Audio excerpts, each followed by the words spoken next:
Audio on demand from Vision Christian Media. Exploring faith and the future. Neil Johnson and Bible teacher Dr. Kameel Majdali.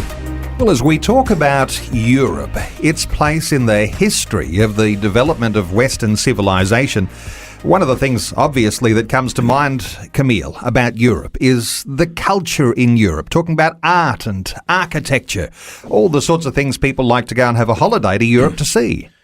Well, Europe is a treasure chest of culture, whether it's in music, and if you're crazy about music, classical music and all, you have to go to Vienna.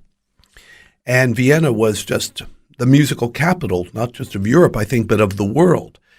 And think of the great composers and musicians and all the rest that came from Europe. And of course, this is in an imperial time, not in a nation state time.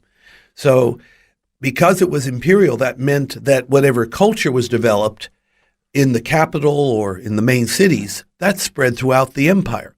And of course, there's the Renaissance. And the Renaissance gave us iconic works of art. I mean, how can we forget the Pietà and the Sistine Chapel by Michelangelo, which are both found, of course, in St. Peter's in Rome. Or you have the Mona Lisa, probably the most famous painting in the world. But I must warn you, if you go to Paris, to the Louvre, to visit the Mona Lisa, there can be a long queue just to get into the museum. You will probably have to walk for, I'm guessing now, it's 15, 20 minutes or more to actually see the painting.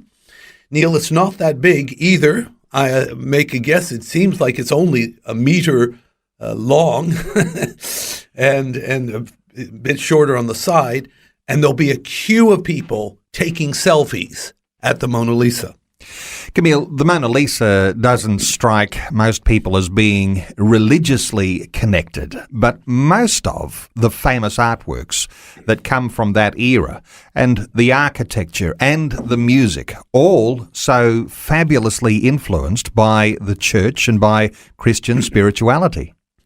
You're absolutely right, Neil. Whether you go to the Louvre or you go to the Hermitage in St. Petersburg, I was staggered how the czars of Russia must have had tons of money because they purchased or took, one way or the other, many of the great works of art that you can find in your art history textbooks. They're actually, the originals are there in St. Petersburg.